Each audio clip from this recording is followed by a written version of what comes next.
Come on, Snake.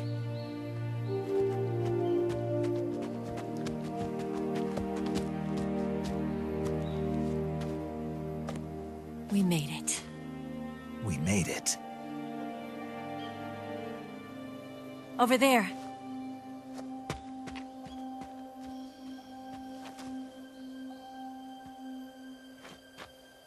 It's the boss, isn't it? I'll go get the wig ready to take off. Right. I'll leave you two alone. But come back in one piece, okay?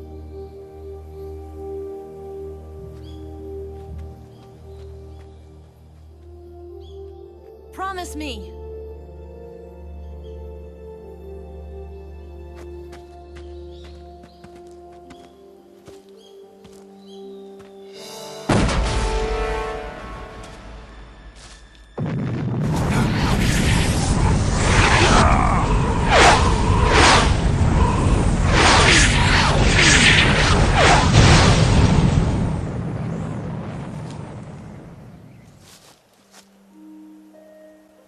Life's end. Isn't it beautiful? It's almost tragic. When life ends, it gives off a final lingering aroma. Light is but a farewell gift from the darkness to those on their way to die. I've been waiting, Snake, for a long time. Waiting for your birth, your growth, and the finality of today. Boss. Why are you doing this? Why? To make the world one again. The world used to be whole. But with the end of the Second World War, the philosophers began to fight amongst themselves, and the world was torn apart. The Cobras, my comrades who trained and fought alongside me, were torn apart as well. The foibles of politics and the march of time can turn friends into enemies just as easily as the wind changes. Ridiculous, isn't it? Yesterday's ally becomes today's opposition. And this Cold War? Think back. When I was leading the Cobras, America and Russia were fighting together. Now, consider whether America and Russia will still be enemies in the 21st century. Somehow I doubt it. Enemies change along with the times, the flow of the ages, and we soldiers are forced to play along. I didn't raise you and shape you into the man you are today just so we could face each other in battle.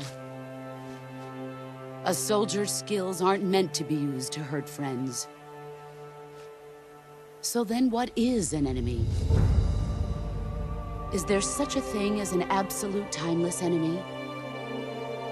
There is no such thing, and never has been. And the reason is that our enemies are human beings like us. They can only be our enemies in relative terms. The world must be made whole again. The philosophers must be reunited. I will devote my skills to that purpose. And with the Colonel's money, I will achieve that end. Just as I once created the Cobras. They are my family. I may no longer be able to bear children, but I still have a family.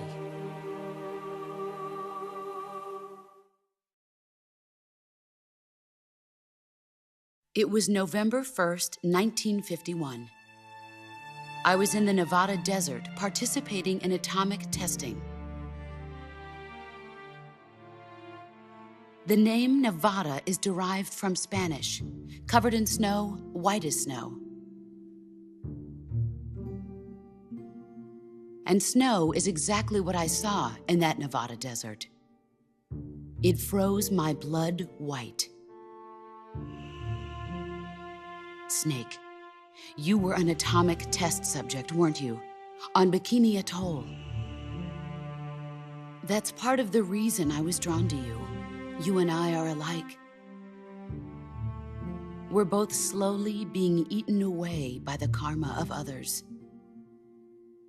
we'll never have the chance to die peacefully of old age. We have no tomorrow. But we can still have hope for the future. In 1960, I saw a vision of the ideal future from space. 3 years earlier, the Soviet Union had succeeded in launching Sputnik, the first man-made satellite in history, into orbit. This came as a huge shock to the United States.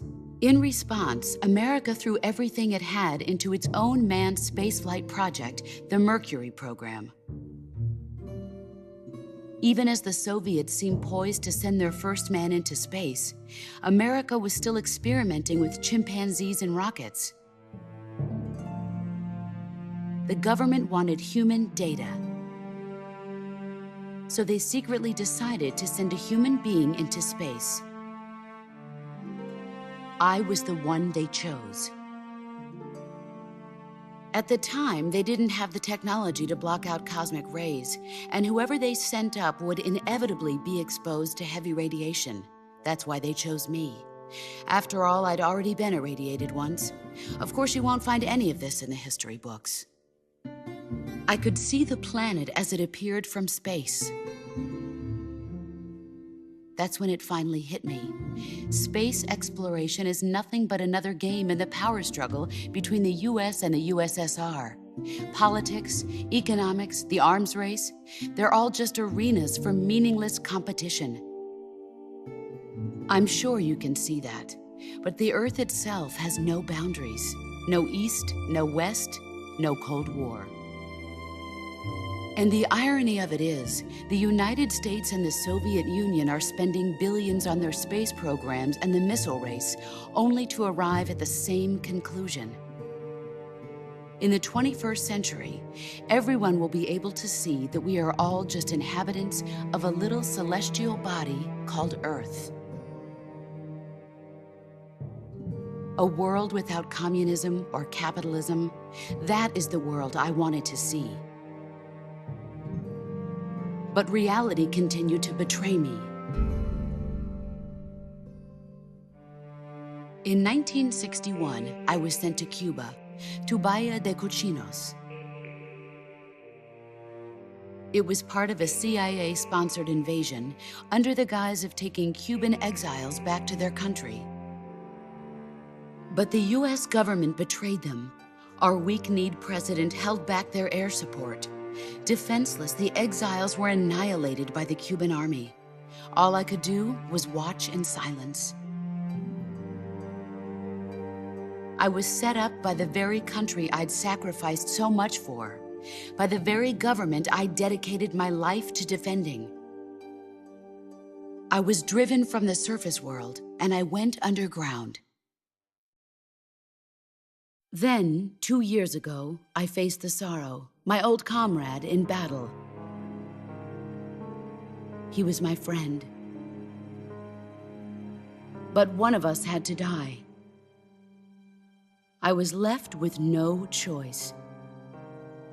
The sorrow gave his life for me. There is no enmity between us. One must live, and one must die. That was the mission.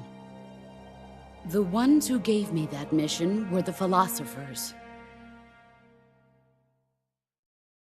Early in the 20th century, the true holders of power in the United States, the Republic of China, and the newly formed Soviet Union gathered together in a secret meeting that would later be known as the Wise Men's Committee.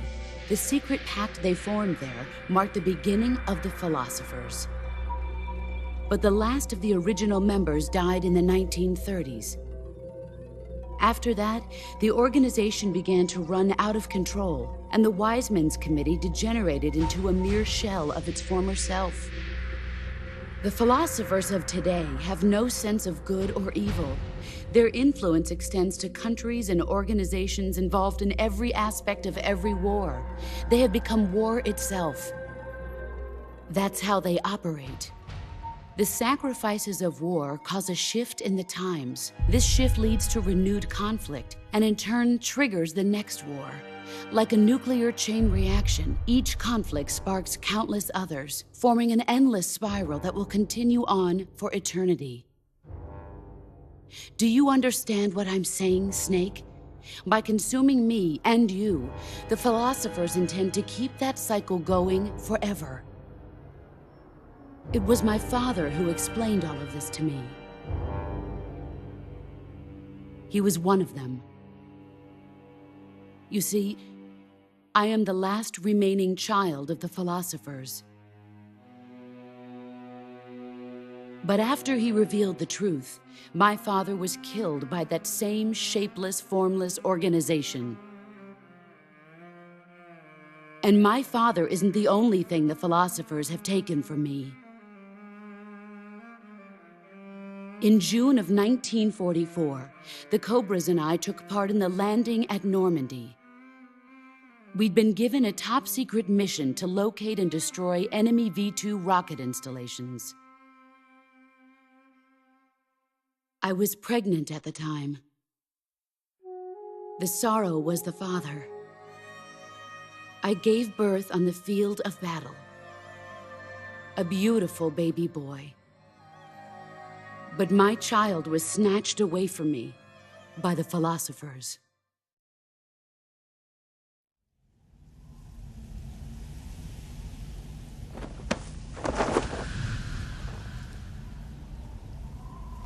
Look at this scar. This is proof that I was once a mother. I gave up my body and my child for my country. There is nothing left inside me now. Nothing at all. No hatred, not even regret. And yet sometimes at night, I can still feel the pain creeping up inside me, slithering through my body like a snake.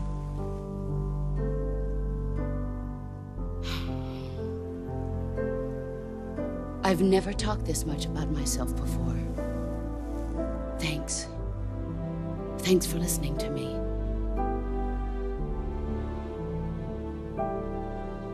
I feel content. Snake, commence the operation. I raised you.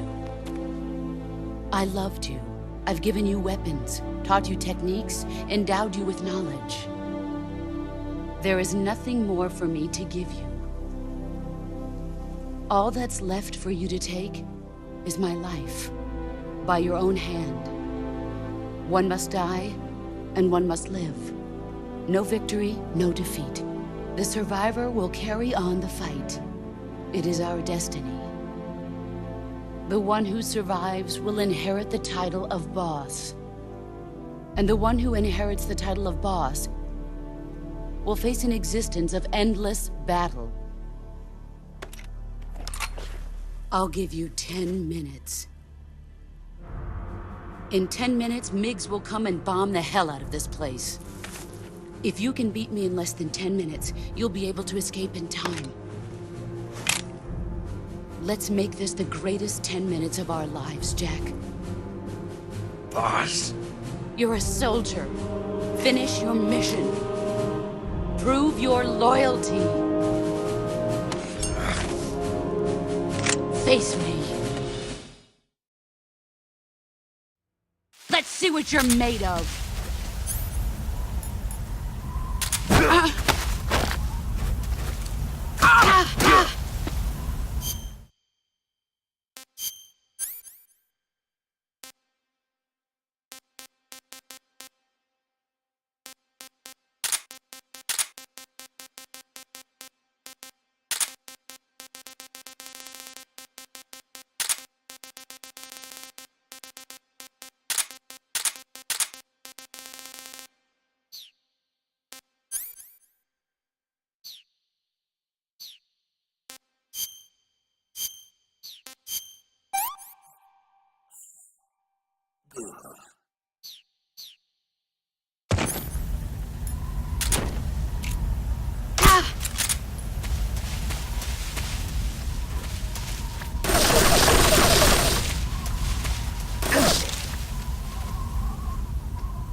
You've gotten strong.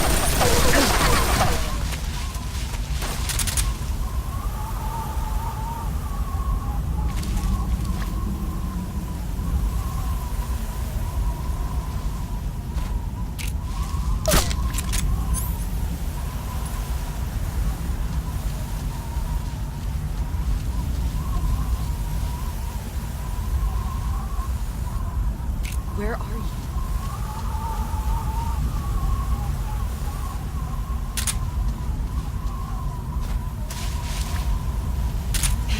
There he is.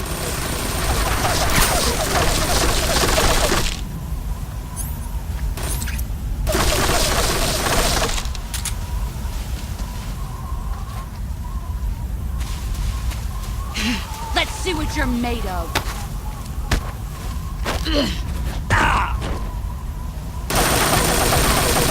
Move or you're dead.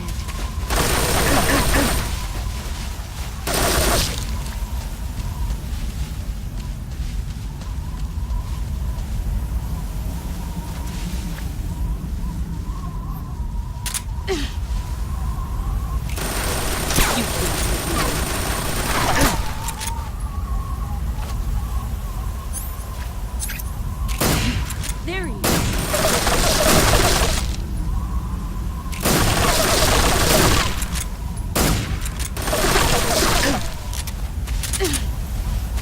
Where did you go? I found you. Is that all? Pathetic. You'd better run.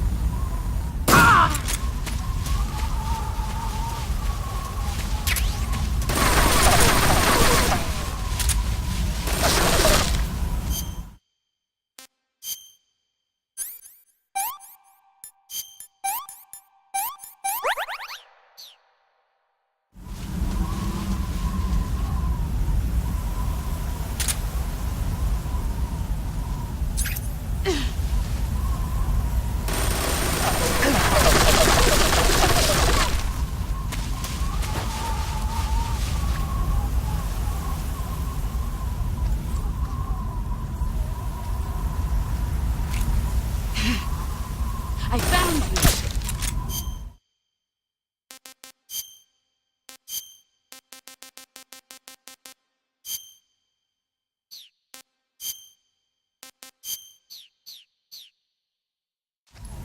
5 minutes.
yourself.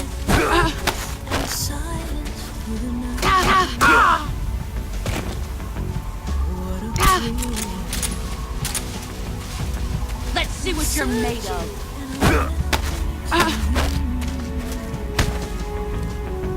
What a feeling now. But you're so supreme.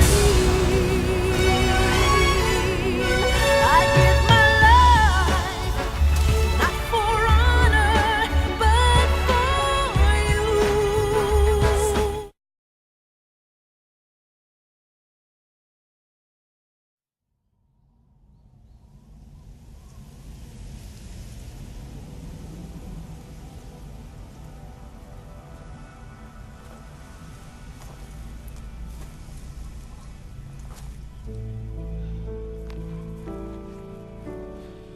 Take this. Keep it safe.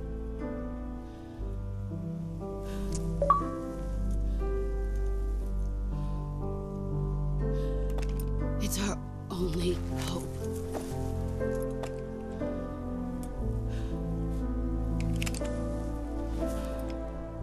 A patriot? Why are you giving me this? Jack. Or should I say, Snake? You're a wonderful man. Kill me. Kill me now. Do it.